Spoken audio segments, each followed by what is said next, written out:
AP Radio 105.7.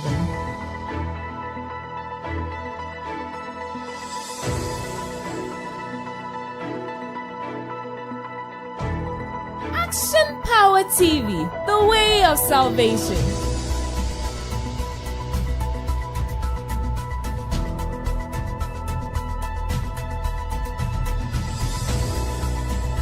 You're listening to AP Radio.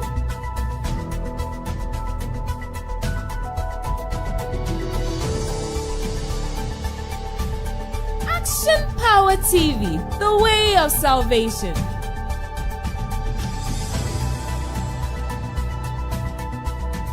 AP Radio 105.7.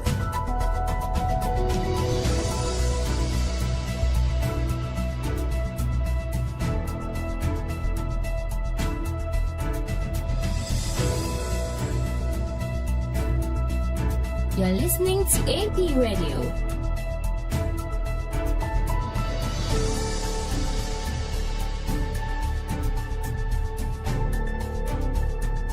Action Power TV, the way of salvation.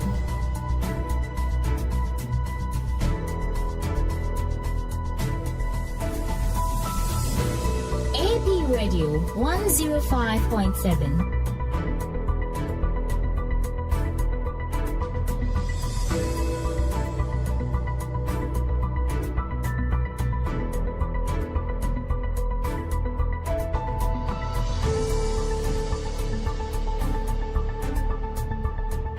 You're listening to AP Radio.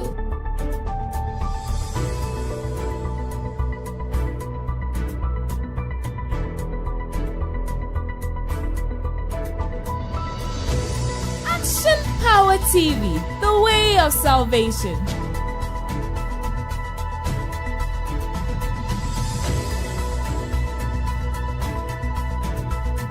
AP Radio 105.7.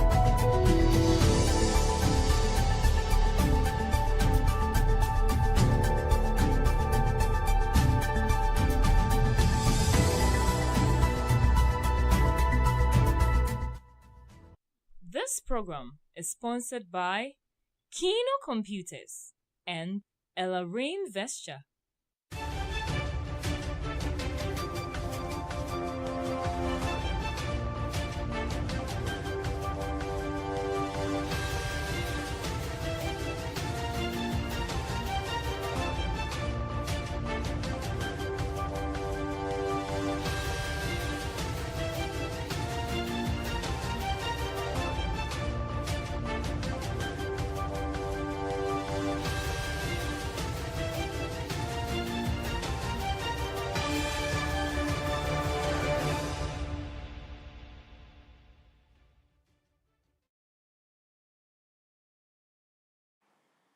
Osanaba someno ene yede toso aduonu baako e wa fempinu ne aduonu nsia mu nefie abusuama mu nyina mu aha mamu akwa ba APTV ene radio 105.7 so nie ewia pramto rekase ena yede ba somo samno de obete e wo mu bini so for sure nyina ma hoden ensam so kire se nkane enrada o mamu ni mu nyina kame yese emufa dodo no ade wonu monka nea wo mo gyeye no wose ye nhyehyeye bi no wo mo ye omoye nsiesie ento ankosi bosum ye di anim na kyeze bibia deda na kwem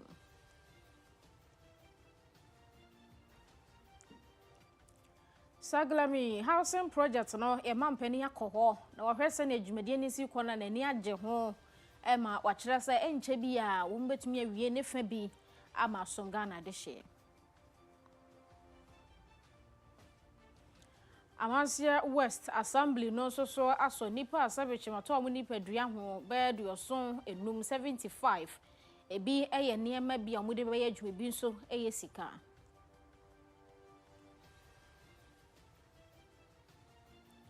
Dr. Ishmael Yamson SSS aban no etumi bo enyuma ahodro wo mai wenkankan manufacturers ne ho ban efri niema ye difra ma no ne ba no ne bo efo no ho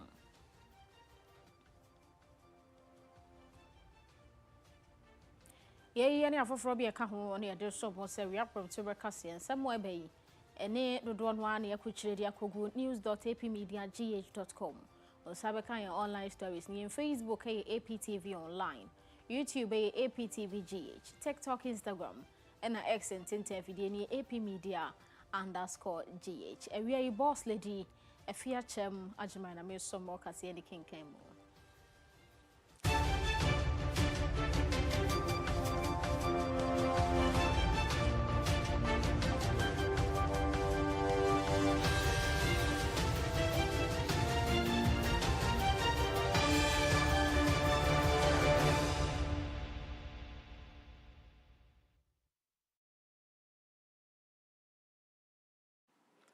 Enradra ahomachebra no miensanim enkanea no dumye ewo Ghana fadodo no a sanso ena anwumremu ho so enkanea no ekoye ewo mia dodo no a ewo mayimo so for hwe nyina mahoden sanso no nyamfo John Abdullah Jinapo wakasa de afa ho ena wose yenkan yakomanto yem wenye dum so bia na eba eyensiesi bia wono mo eye yenyina mahoden ensan wanuti ena ekofa sanema we nyina aba no kire se entonkosi se yebete ede asibosomi a edi yenim ho no na kire se nye na yenya enyema hoden dodo no ade firi ho no yasanso akoso biom ene wo mo yensisi kakra akoso mo dam nim eninti ena sanema yehunu ye ekoso no mo hwe no mo yensisi nyina wi ha yebesanso akose ne ne yetie no amu ankane ho nsem enye ye nakora wo man mu ne mum da ne da nyina begina so ama nwumayefo eho ahenha om ne yefiefie mu so ye ho atumi atoye. We had a major incident at Akosombo. After meeting the engineers, we had two options: either to shut the plant down and build the control center in its entirety, which meant that the plant would have been off for 6 months, or put in this temporal structure or temporal mechanism and restore the power, albeit knowing that it would be a bit fragile. As minister, I had a decision to make, and I decided that we should go by the temporal measure whilst we put in place a permanent solution. And so engineers working around the clock have improvised a system to supply power from Akosombo. And for some months now, it has largely held. But because it's a temporal measure, occasionally when there's some frequency disturbance, it takes off Akosombo immediately to protect the system. And we are aware, and I did explain, but fortunately, the work that is being done to build the center or the control room is expected to be completed just next month. And so I would appeal to Ghanaians to bear with us. It hardly happens, but once in a while, when you have a major situation, sometimes even brand new cars, you get some challenges here and there. But let me appeal to Ghanaians that please bear with us. It was a very complex situation. We needed to think outside the box and come out with an innovative solution to hold power stability. Honorable John Abdullah Jinapo ono NSO for sharing mahoden ensem so. Na yakwaso ya wono hwe mabunu puntuo ne nkankro mu a Honorable George Opariado NSO for lo se hu hia se Ghana etumi epia mabunu no mo ni suade hunu etumi ebemu biewo nso se eba no anwumaku akese de ya ban no nwuma esese mabunu dodo no akọ se be ya ene hawa hodo mabunu bi famu no wono yonko mabunu a wo maduru so no ebetumi ehunu no mde ato mpanimfo animu ansisi ahodo ebetumi aba ensami ukọ UPSA suapon no emu am dwumadie kọ so a wo mode dwendwen mabunu puntuo ho eho ne hero Pariado eresanse we tu dwa kyerese na famu de bia obeye de abo mabunu no obeye ewo man mu na ye kasa yi wono mafa mabunu be 90,000 ne akire yi a ene ye kyerkyere wo mo nwuma dodo no a sebe ya wo betumi nya ba bia sie emu be 8,000 so de yafa wo mo edo ma hya ankrankreku a wono mo so di bambo ho nsam dwuma ya no so betumi abo ma mabunu ni bi enya enwuma ye. This forum is therefore not government speaking to you. It is Ghana speaking to government through its young people. At the Ministry of Youth Development and Empowerment, we are committed to ensuring that policy is guided by evidence and not assumptions. Our research focuses on 4 key areas of the youth ecosystem: health and well-being, which you heard my chief director speak to, education and skills development, economic empowerment, and youth aspirations, including civic engagement and volunteerism. The evidence is clear. Ghana has a young population, and when the president of the Ghana Youth Federation spoke, he reminded us.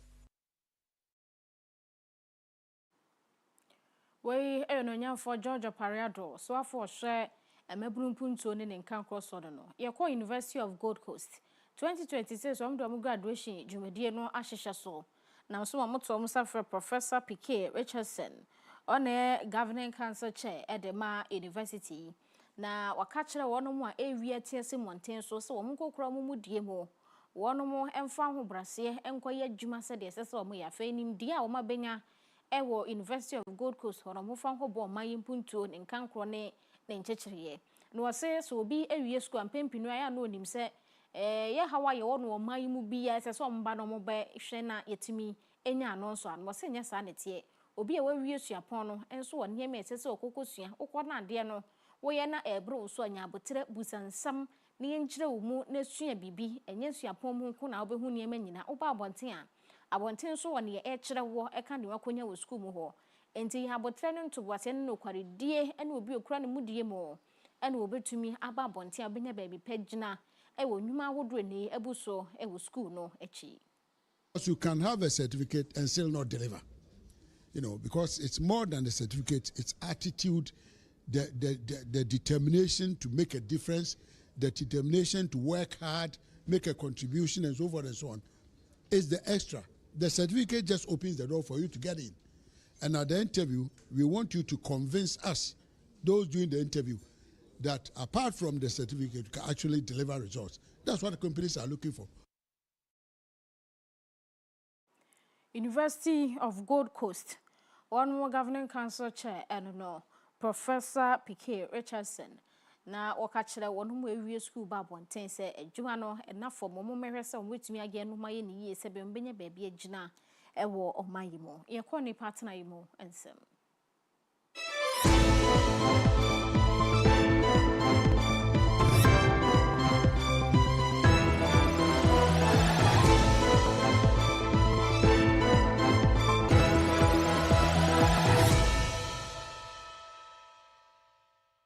This segment is brought to you by King's Home Studios.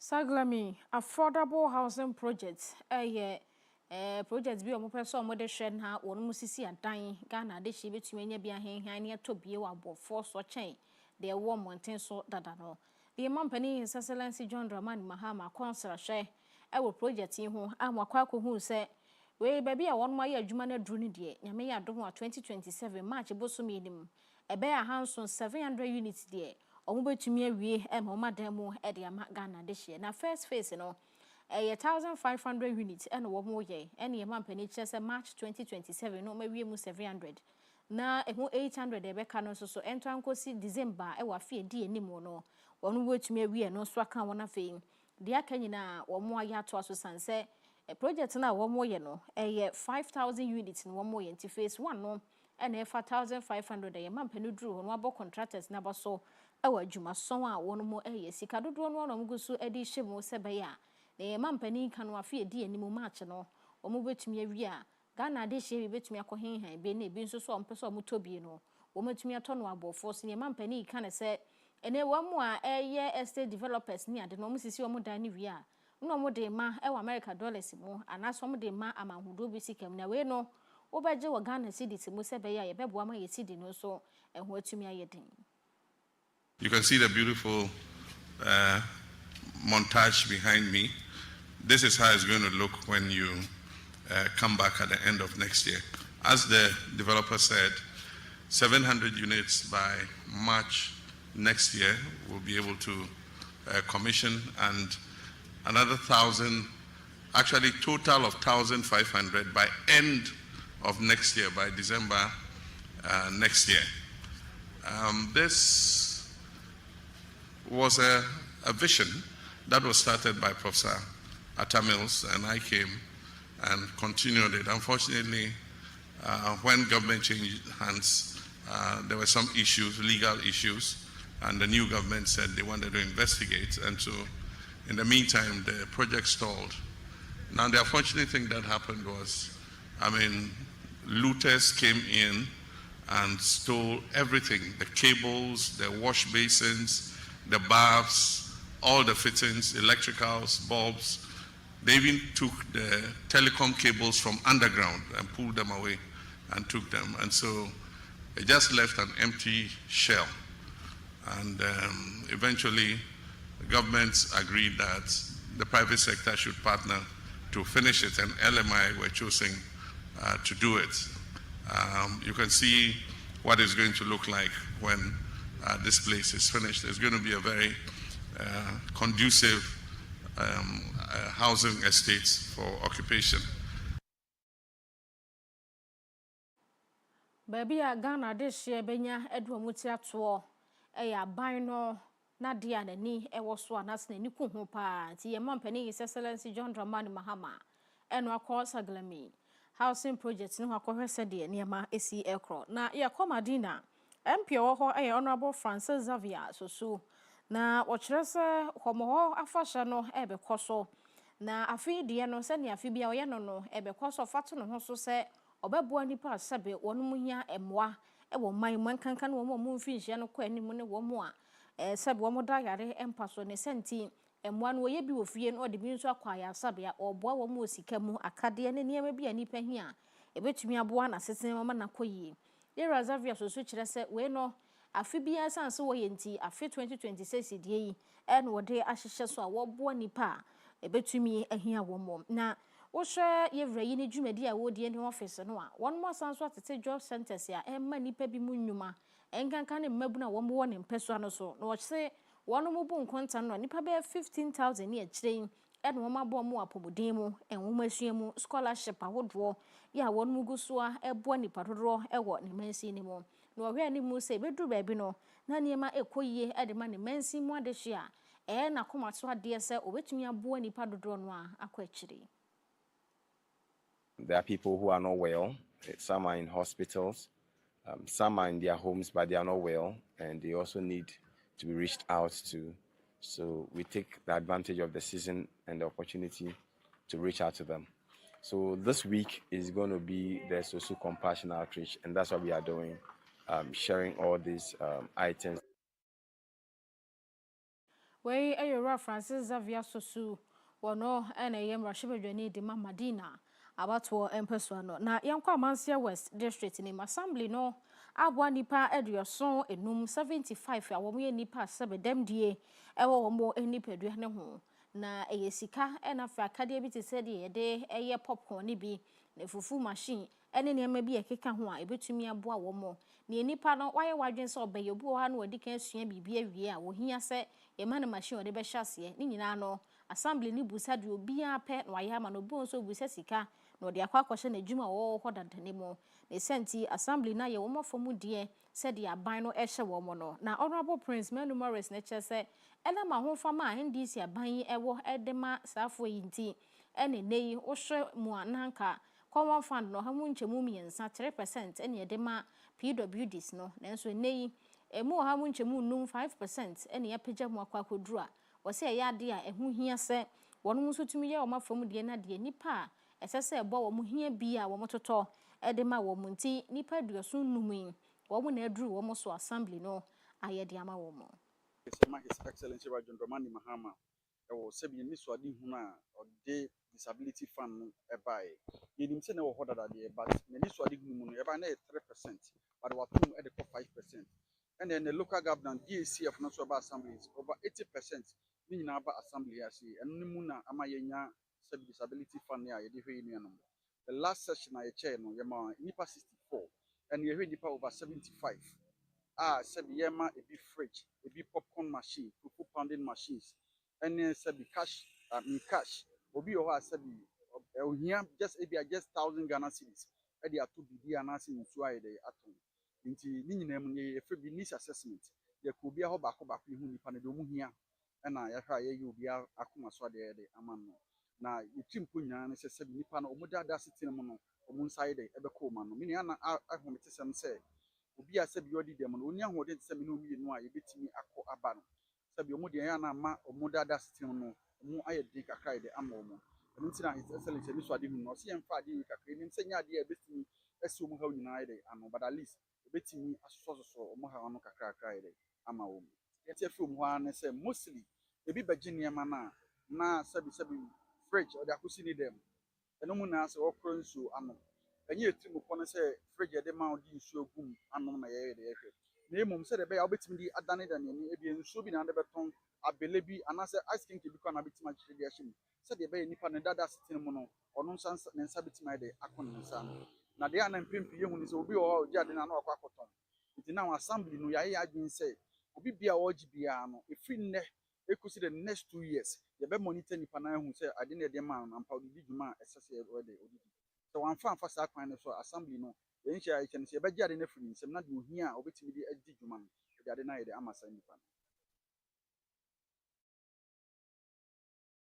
Wai ayɛ honorable Prince Manu Morris wɔno na ɛyɛ abankra chipani ɛwɔ Amansia West District de manu akyerɛ yi wokɔ mahansi ne mu a wɔno mu asabɛkyim atɔ mo nipadua ho no ɔmo chairman ɛyɛ ora Agyemang wada DC yaba so anaso abɔnaba so sɛ de aban no de brɛ wɔ mo no otumi ayi wɔ mo de kama de ama wɔ mo bie wo nso wɔkasa kyerɛ ne nkrɔfoɔ anaso wɔ mo a wɔne kuo nim sɛ de wɔ mo agye no ɔmo fa nkɔyɛ adwuma ebetumi aboa sɛ de aban no ɛhwehwɛ ma ɔmo nkɔtena so ma obi ankɔtɔn ɛna obi anso mfa nkɔsi ne dɛm mo na ɔno ankɔ yusuo ne mom ɔmfa nkɔyɛ bibi a de sika ɛbɛba ne ho yɛ da aban na se sɛ nhyehyɛ bi sei no ɛtoa so na yɛgu so sɛ yɛn nuanom a ɔmo di dɛm no nso no yɛbɛboa ɔmo wɔ kwan bi aso na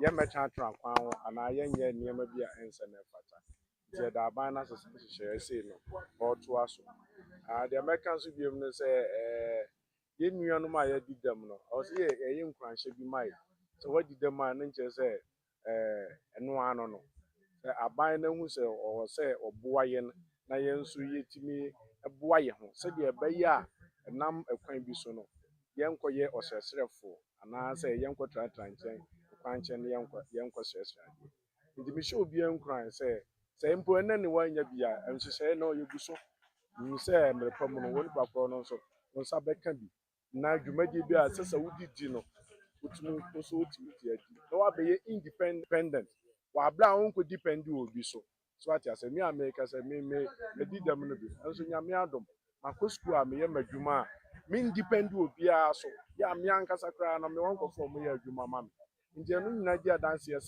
sɛ mmoa yi a ɛba wosɔ mu yi a baabi biara a wɔwɔ no nyame tɔ nsuo gu so a nso bɛtumi de adi dwuma ama wabrɛ abɔ mu na mpuntuo aba mu na wɔn nso bi mpo a ɛnam so atumi aso afɛfoɔ ɛyɛ na akɔntuo sɛm no ɛɛden bebrebe ana mpɛn pii no nso no ɛyɛ na mmoa no ne ntɛm so no sɛ ayɛ aban nhyehyɛeɛ biribi ani agye sɛ wofa ne kwan so nti a na process ne tɔmɛ bi a ɛkyɛ kakra sɛ nkɛ nneɛma bɛtumi akɔ wano ntɛm ama yɛ a tɔmɛ bi obi ehia sika kakra ɔde bɛsa na ho yareɛ sɛ ɛkwan no ɛkyɛ kakra nti nneɛma bɛtumi ayɛ ntɛntɛm ama yɛ na aboa gidi sɛ ɛbɛboa yɛ mpempe ɛna mpempii nso so no Ghana yɛ na asɛ dwuma bi a yɛtwa yɛ gya kakra wobɔ nso yɛsi dan dan a yɛsi hospital school na yɛyi saa disability aspect no afirim wotu kwan ma no ne a wohu no saa na emu woba ha mpepii na ayɛ den nti sɛ hospital koraa anaa asɔre anaa baabi a wɔsɛ nka obi a ɔyɛ disable obetumi akɔ easily na sɛ yɛkɔsoa no anaa yɛkɔyɛ wokɔsoa no nso tɔmɛ bi a na ne ho akɔte kyema kakra na akɔfa dwumadi aba nti ɛbɛsɛ sɛ ɛkɔ anim no mpanimfoɔ nkɔsoa na ɔmo nkaayɛ na sɛ yɛyɛ dwumadie bi yɛsi dan bi a ɛwɔ soro a yɛde disability foɔ nso aka ho because obi nim ɔkyena asɛm bi a ɛnɛ ho ɔden ɛkyena bi no na ho atekyema na baabi a wɔsɛ nka wokɔ no na wo nso kɔgye mmoa na ayaresa na ayɛ de Wei ayora Agyemang PWD sa wo mu Amansia West District mu no ono ene ye chairman da won ma no nsam dodo no ano de atodwa afa ne ma ehia wo mu e wo mayi mu ye tware ho akogye aboafo krato ye ba ye kwadwadie mu nsam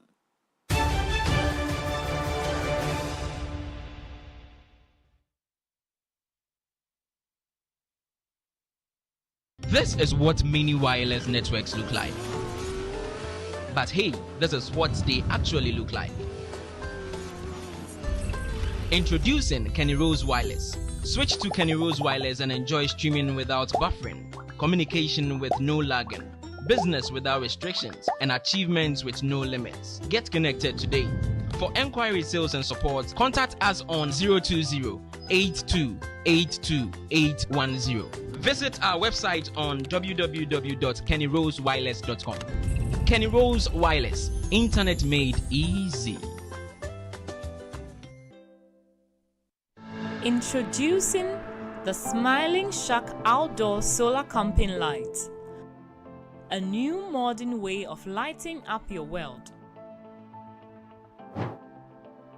It's a powerful portable lamp with 2 modes of brightness,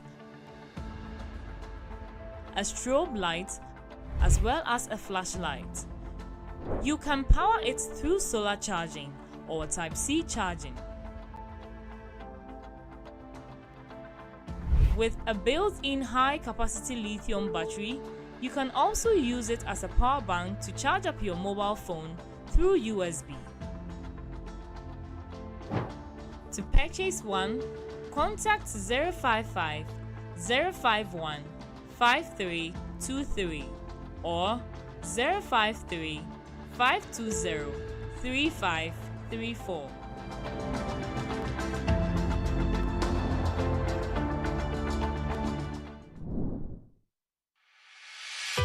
For desktops, UPS, toners, and printers galore, Pogbell Enterprise has got it all, from CCTV cameras to office chairs that keep you in style at affordable prices that will make you smile. For schools, businesses, and individuals alike, we have what you will surely like. Contact us on 0245 099 786, 0245 099 786. Pogbell Enterprise. Shop with ease.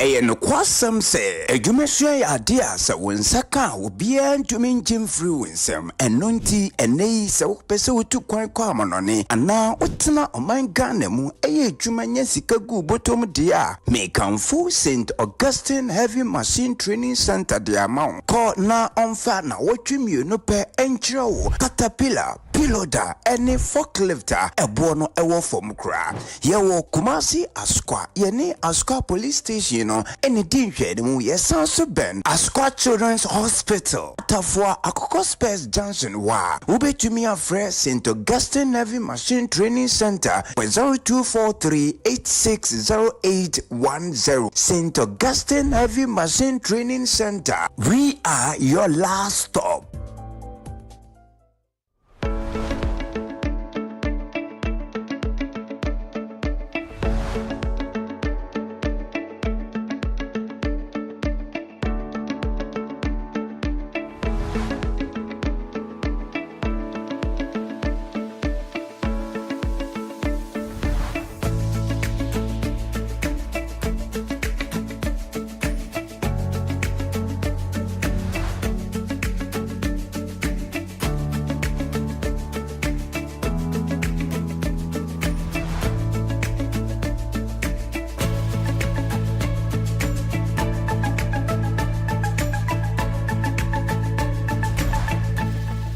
Download the AP Media app now at apmediagh.com/app. It is currently available for Android devices. Coming soon to Play Store and App Store.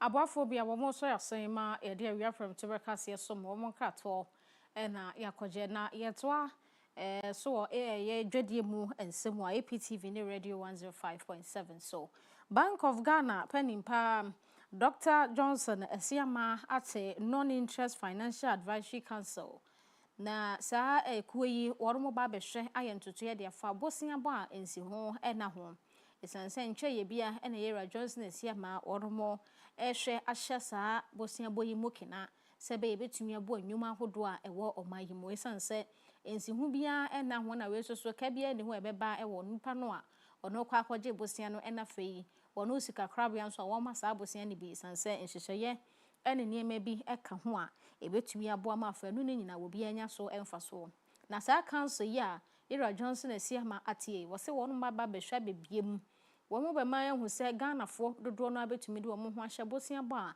etese mu na fe wo mo so so betumi ahwe na afutu sem bi e wo ho esese wo mo de ma ensi kakrabia ba tan fa non interest financial ni manase finances mu no wo matumi hu kwan be fa so wo be ye no wa ma ye hu se ene wo hwe ensi kasam ene se ne sika krabia hodo edi wo mo djuma no a dodo no a esansi ho no asunti enyuma hodo ntumi nyi bosia kese no mo de bi wo madjuma mu ena enyuma e wo mai mu soso no de empadimfo hwe ne se enyuma ebetumi anyini na esan so de mfa so de abre wo manyi enti saa bosia bo hansi ho na ho ne de ade hu hia pa se ebetumi akoso na Yera Esiama se council no enye se ye de ahye mo nsa se mo na mo hwe tutufo ewo saa bosia bo hansi ho na ho enti sika krabia bia de ni product ba ye fa saa ne man hu bia na wage atum eseso mutumi ye nhwehwemu kwa kire ehu ni ye se product no sika krabia ne de ba monten so a ye ntimamufo ni betumi age bosia wa brands hu na ho no mo de nhyehyeye pa gu akwan mo ho sebe betumi aboa fa enu nyina.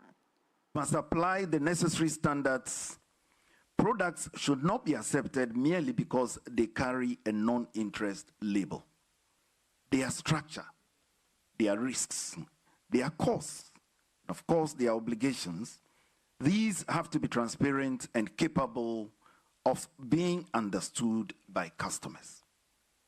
The success of this initiative will not be measured by the number of new products that are introduced, but by whether those products are sound, useful, and worthy of public confidence. So on behalf of the Bank of Ghana, I congratulate you all on accepting this important national responsibility.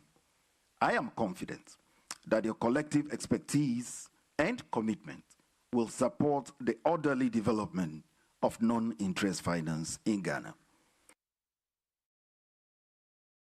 Enunti bosia ensi ho na ho abatna se wo mayimo enunti na Yera Johnson Esiama ono na ye oman sika krabia abatan panimpa wate kuo wo ho a ono behwe ho to 20 sika krabia bi ho no mo peso mo de nhyehyeye bi ba eye bosia ensi ho na ho eseso mo de kwoto sa advisory board yanim na wono mo si gitum ansana atumi aye adwuma e wo banks ahodo a ewo omayimo na yeto so wo dwadie ensem no mu a economist kese pa wo mayimu Dr. Ishmael Yamson edin nsem to dwafa Ghana industries ahodo kwan ebefa so a ebenyini na amaye hu se Ghana ha no se koba ne se yensidi ne ho ye dene a na Ghana fo bi ani age but ewo nsunsuanso ye no enye papa ewo ho wakire mu se yensidi no eho eye den wa manhodo bi sika nimu a ema important so kosoro onipa no ono no wokoto ade wa mano ne be international payment ne koba ne se yensidi ne wo soro a otumi nya niema no tododo nso otumi to bebre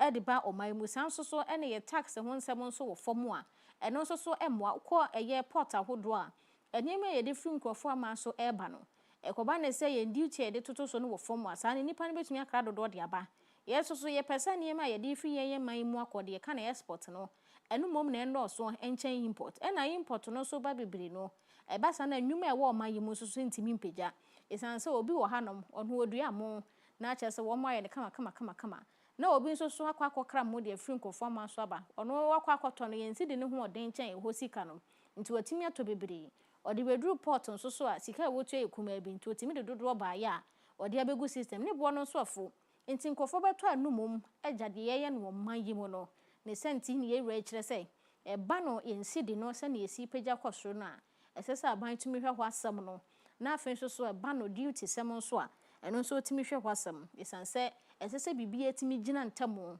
sɛ bɛyɛ betumi aboa afa no nyinaa. When you have weak tax administration, as we had before, then most of the imports are coming to not paying taxes and undercutting local manufacturers. And I mean, in my days in Iliba all the way, it was one of the biggest problems. And it's still a problem. And it's still a problem. But again, one of the things that this government is doing is digitizing the entire customs framework. And one, I think in the budget, the finance minister gave examples of undervaluation, under declaration, and all the rest of it, where a new application they have installed have unearthed huge losses. People haven't actually got away with taxes that they should have paid. Not that it reduces government revenue, but it also undermines the local manufacturers, because then those goods are entering the country at a lower price than the local manufacturer. So we need to make sure that we don't disadvantage local manufacturing by allowing cheaper imports into the country. It's a major issue. They say, see, no, a quadrant, some who, a bar form, so some who, tea, a yabino, and no, so, namely, she mo, and my name met me, Gina Pet, say, baby to me, and boa, manufacturers, a warm Maggie Bo, now for so bo, we be a woody, dready home, and some say, or day free conform, so, but so the free house so echo, will be able to me, and any day more, chafa, young Gosha, and see, no, I'm wanting.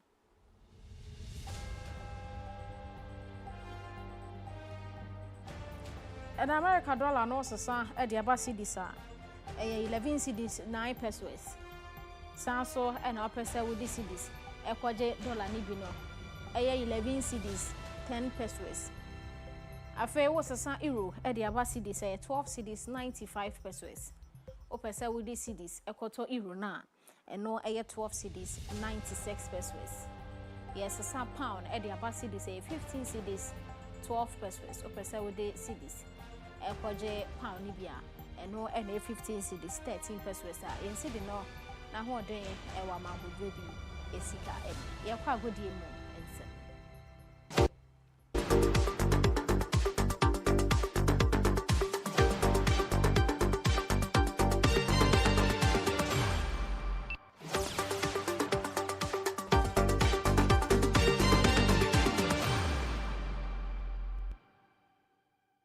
This segment is brought to you by Pogbell Enterprise.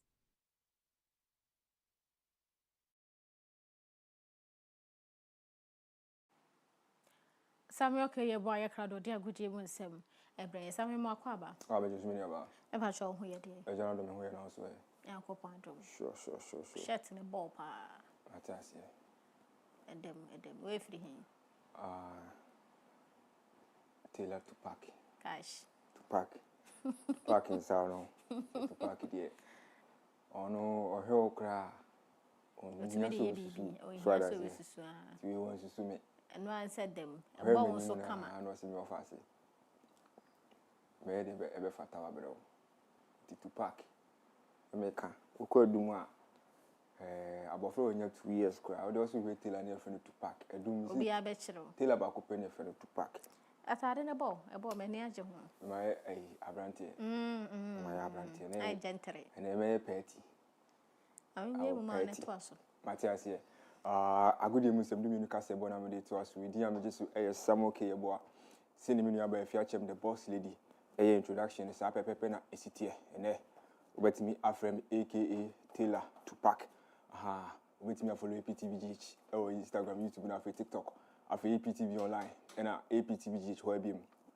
Facebook and your page, an old page and a new page, obetimi akọ no akọ follow your pages ni nyina afi wa mo pa akenkan no be called www.apmediagh.com official website to call ya church on same be the go social political issues, governance, economics, finance, and afi sports, entertainment, yamesem kakra so ya church be edi ego no mo. Afi amanoni nsem say the news for no AC Kano. Latest air foreign news. No one so log on. Call www.apmediagh.com. Afi how be live TV stream, a live radio stream. To watch that's a TV MB and I say radio MB. No one so log on www.apmediagh.com/live TV and I say /live radio. No one enjoy your content that you produce 24/7. Na me fan chia shon konkoma ejapia. Kotokoni ma pa fan kotokosem India grow. Afi uko kasi gini junction. John check on so we be able to move John check. We in Chashonko and come out. Makacho say, only they do here be anything, everything, or your plug, so open TV fridge. Maybe I'll be no one so I reach out to John check or Cast Guinea Junction. And yeah, you're kind, or quine hope. After so called a dominant important hodia, scenery, my ability for Taylor to pack, a doom to pack. Until so retail and in a friend to pack and brother Nico. I call when 2 years crowd over call, baby, and a shop no, a way. Ono so ebia tuma obi a wotwam bia AP radio 105.7 AP kasebo a etwagu na ma me sha se free Ghana abranti a friend Thomas Airtel party na say no na abranti ni club na it ni say enre ya wabawrem e Saudi anti Saudi outlet league team ba kwa friend Al Shabab no ya ti say Thomas party kwa sign 1 year contract it after say ofi BRL Spanish La Liga nim last season no sign 1 year ho o man renew the contract no na aye hu say Afi Thomas step at team be no be si akan e de amom ne mom ene gisem ne say Saudi ho na scan nyina kwakugu nti Al Shabab na okone de a very good deal nti sign 1 year free agent this is scanner signing on fee no ni nyina ba be Thomas ni bottom and Afi so sika obeji ni nyina no so e wani mu ye ho nti call Saudi Pro League ni ma say Ghana for you player back Thomas party midfield maestro no na okwakusina kan e dey ma Al Shabab enti wo join the enviable list of Ghanaian players Omesi kan was Saudi Pro League nim Mohamed Polo Mohamed Ahmed Adodona friend Polo ko si akan ho Afia be there you Pele onso ko si akan na say Thomas party Bernard Mensah and so mu nyina ko si akan ho name how can you see Abrante friend Bambo su Christopher ono so ha onu sisi akanti ebenya Christopher Bambo nsu ba na afi Thomas party a ono so ko Al Shabab ye hwe nimu se ne ma betimi akoyi e de ama Thomas party na Black Queens ye playoff no sisi no Ghana ye ne oma ye friend Ecuador ye bo Ecuador ni abo oma ye friend Uzbekistan na afi Papua New Guinea enti se na ebekwa koye nyame ya adoma November ye ni Ecuador ene bedin kan esi akan no first enti the first match against Ecuador na fe yebowia the same month bosumi ni ma ye ne Uzbekistan for no ebesabo na ye last match akwakoye Papua Guinea no New Guinea no bekoso wo December ni se bebo 2 matches wo November ni na yakobo 1 match wo December it is yetimi top ye group ne dia let's say World Cup 2027 no Brazil no here we come it teams ni nyina de o me ha adwene kakra Ecuador for no Ecuador isan say Real Madrid o maba ba ko ni bo Palenda Caicedo of Ecuador ono sa team ne de o me ha adwene kakra ne mum yetimi clear o mu free ho dia Uzbekistan ane ne Papua New Guinea ne de do measure form na ye bu o mu kom simple kra nti e bon pies against Ecuador aye first match no e betimi nya all the 3 maximum points no na afi dia ka ne nyina yakwakọ work aye walk over keke e de ama Ghana for na okọ Carolina United last week be catch you say anase Monday me catch you say FIFA the ban eto omoso esan say Abrante Fene Sana Kamara na sika sem ho nsesem akwakọ say Abrante de omko FIFA emedi o masem na FIFA de ban ebeto Carolina for ne so eni gisem ne say Carolina for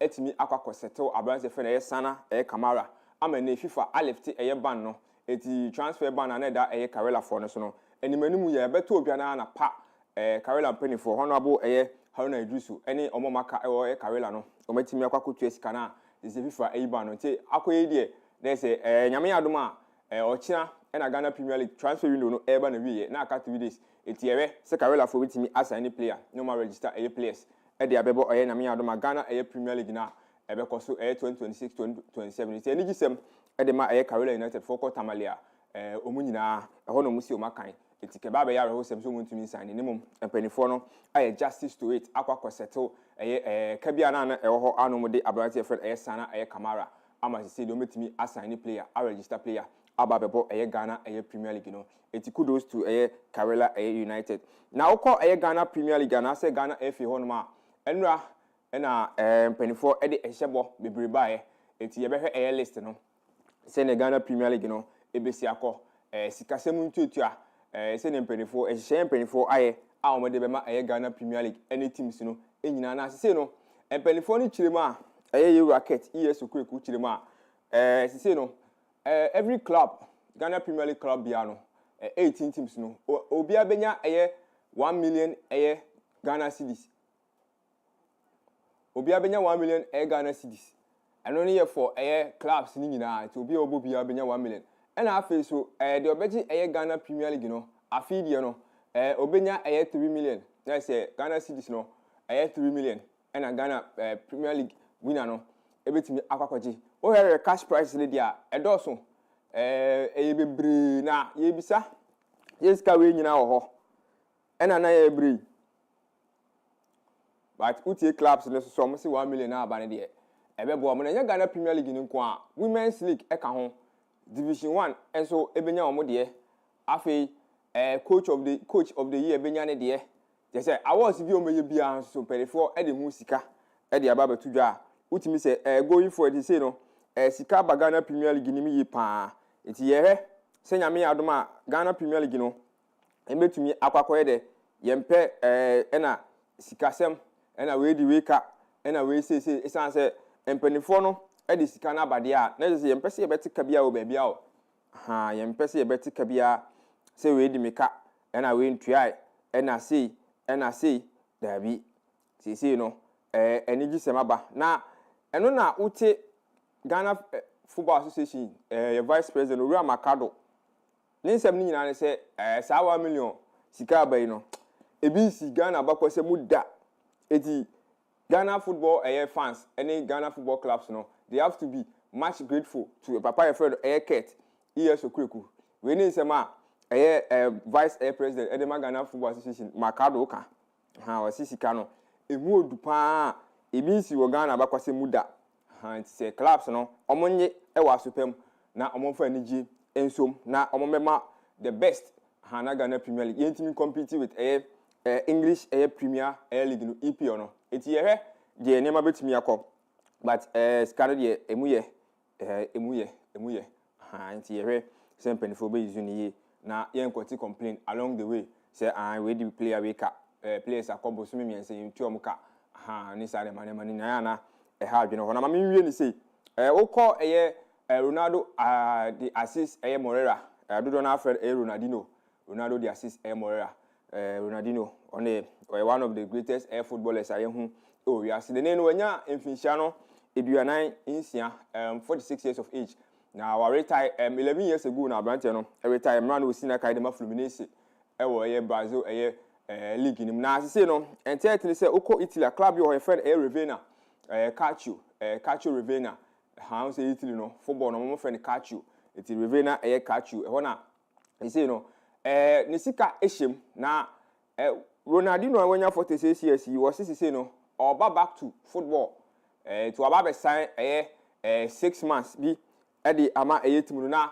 ne career no was 299 goals na say akaba akona ko do 300 na no na was say obepese obesi akan e de ma club no na o share 1 goal na ordinary goals no call 300 anti say otia Ronaldo the assist Morera I friend Ronaldinho no awanya 46 no say or back na wa ba share 1 goal na the goals no akọ 300 let's say 300 career goals currently no do original 299 anti say am ka say old players no mo afa numbers na nka ho a ye bobo mu dia ha na mo bo na efe no ko eni meji na chiri say Ronaldinho utie ni di na ehu pa so we say just 299 goals Romelu Lukaku mu nyina she goals chain no so I say king of goals I came mu nyina she goals chain no enti nemom oye Ballon d'Or winner ma me kan sa oje Ballon d'Or ni bi na afi Champions League so oje bi oye football club Barcelona nemom ni goals no de mu kan na wo form we bo a obebo ne amrane sa no na akohwe ni goals na 299 a utimu say Ronaldinho bond na efe de nemom otwa hye ni mekanisa ha ne ball no na efe ne mum otwane ma bebre de hye ni the skills na efe goals ne de na wo form ti wokọ kacho revena and sika wom shareholder and afi wasan so kosi akan de amomo for about 6 months binti so be so share 300 goals so honti club president IFN Ignacio Kipiani one of this answer mu nyina to dwa na weekend we omoni regenia ene bebo team akọ ho wo ye serious ne fan regenia ene bebo na mom eno de Ronaldinho entimi sisi akan ne bi enti just fans no etwen ha na omohwe say the following match maybe Ronaldinho awanya 46 years no wasaba ha nti football lovers omo man Ronaldinho no see the monya kwan ekonya ababeto ho say mo behwe no wa abra we si akan de ma revena kachu ha nti wan hwe na ball ne de in fact oni ball ne bo anyway one of the players eba ne football ni rivals cry to me ebo ne nsem de ma no in fact obekai Benabawo na Madrid fans as original bonism. You can never hate a Ronaldinho. It's say a skills, a flair, a touches, a control, a see any ball. Now yemfa any catcher. Obi any one ma me Samia Mijina hey. Medimeni ahena obetimi abe Ronaldinho. Nemum se na mekano. Ball ni bebre nsem ma taika fan hono bebre. Which means say otwa bebre share ni. It's say just 299 goals there. Yana ewo from nemum wasaba back. Inti Afia at 46 years. Anti where you na say when you 46 years now oti ahodi wo ready ma sabra bebobo. Na wo gina park this no tware a. Obi kan jiro say jabo ni bo. 46 na real one no. And real age. Very sure. Real age. Anya football age. Oh, we no real age. Anya 50 day. Obi a onso we no twitwa bi. No to too much. One of one to tribute to any general. The tribute bros. Ha, was will be to tribute bros to be and we know better 30 crowd because of 45. Okay. Tibiana Ronaldinho. No one ni redeem one. Say we try here. We will make out to see guy. Ebia no man e mo bobo do be about 20 minutes be near you. Oh yeah, almost say omrana, on say club no, obi any club no. It's a big. It is a marketing gimmick. Yes. And that's a marketing strategy. So they beton agency. So I say, yes, be our Bonnie Giddy. He's a big name. One of the greatest air players in Yah. Ballon d'Or Wajibi. So I say, and Brazil national team were captain. Ronaldinho the only team Dina. We say now Weniaji. And Weniaji is one of fantastic. The 8 minute videos. Nibi be skills nibi. Skill set, no. He's a master of the game. Okay. Master of the round object. Football, no. The way we say caressing, but no, where be a friend caressing. I'm caressing the ball. I say you are caressing an object. This is what they found. You know, catch yourself a friend home. Yeah, he's one of them. In fact, he's the best at such. Okay. Yo, Sammy made us say, Mammy Sumoha. Matthias. Samuel Carrier boy, the psalmist no, they are good even seven some ye. In Cassie son, and near the name see her. Yabon some to draw no their good news.apmediagh.com. In Facebook, APTV online, YouTube, APTVGH, TikTok, Instagram, and X and Tentefidi, APmedia_GH. Yankosha would a day and create. Happy birthday to Margaret Arthur, aka Maggie. I would encourage free members the Love Family WhatsApp group munina almost so more would apanya coupon show now on your kissing. We also happy birthday to my favorite daughter Alicia Inshira Agyemang from Opapa and Afia Omame, Reverend Nana Kwame Agyemang, and Afia also from Mame Regina and Ketia Agyemang. Woman sing a menu of mobile case or money minimum and your fee. Happy birthday to you, Akwesi Poku. Yami and your case, Oma Quatenti and Watting a womb. Engineer Prince, and I say, Yamfa, what a dear classroom queen, and Ma Akwesi Poku. Happy blissful birthday to Mr. Abdul Wadud Jr., Agyemang Ponia constituency, NDC organizer hopeful. Father Bronzy, Bema Dro, and Kape, Womunina, and almost some we show Abdul a happy birthday Yakopon and your case what would the DM for any so I do who saw by organizer de ama NDC amanyuku achumampo nuano ebe to me abemu. A happy birthday to my little sister Comfort Opokuware of Banya Krum. Nana Jwa Osa and see Linia Comfort aid in a birthday tea. Yam wishing a happy birthday. Nian saying a Misha Cassia Nadom and Fa Emmanuel. Senior brother Kweku Chermatin Kennedy. Oh, Force Kokobin in Shaba Justice at the senior penino. Tea yam wish you a happy birthday. What would the mo? Was saying, Mr. Winshaw no mount quatintina fee. On Fadi here be and count.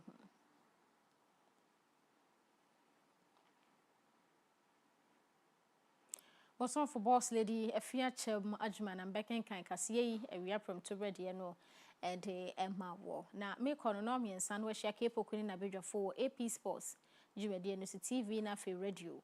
Sanso and a free sabre kwa mije mon, a DJ Busquets sum, el radio no sono who yon pana for the Jumedian so at was so. Madame, you know, say, I'm a momo, any share, any tea, no sia, a besan so a share or in Cassian so.